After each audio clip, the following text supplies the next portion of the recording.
if we don't remember her. In fact, the whole plan of redemption at some point hanged on her faithfulness. Because ultimately, it's not about the people. It's all about how God would never allow His plans to fail. Not just His perfect plan of redemption for the coming of Christ, but also His promise that not even the gates of hell shall prevail against His church. So even how the church conquers the world to the kingdom of God, His plans shall not fail. Because He has promised that the gates of hell shall not prevail. His church will be preserved.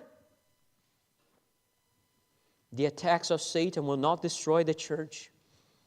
And God will rise His unknown, simple, but bold servants who shall accomplish His purposes, even behind enemy lines, who will be bold to stand for Him and for His kingdom.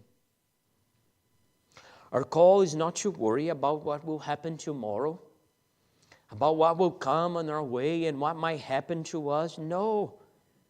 Our call is simply to show up.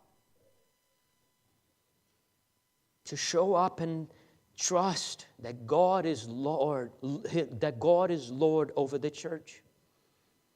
It's to trust Him and His promises. It's to be faithful to Him.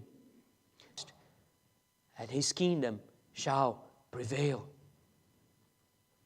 God's kingdom might appear to be on the verge of extinction as it was on the days of Jehoshaphat and Joash. Because indeed the attacks are many. But they are secure on the hands of the God who writes history. So nothing can change that. And that leads us to our third point, that God's kingdom is triumphant. God's kingdom is triumphant. The battle for the kingdom continues in the next verses.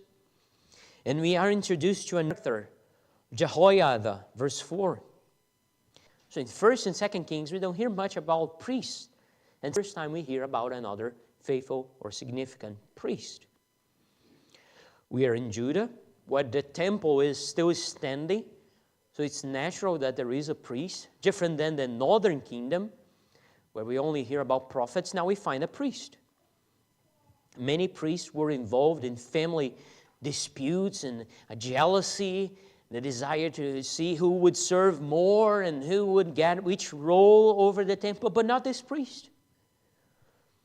No, Jehoiada was a faithful priest. He doesn't seek power. Instead, he works that the true power or the real power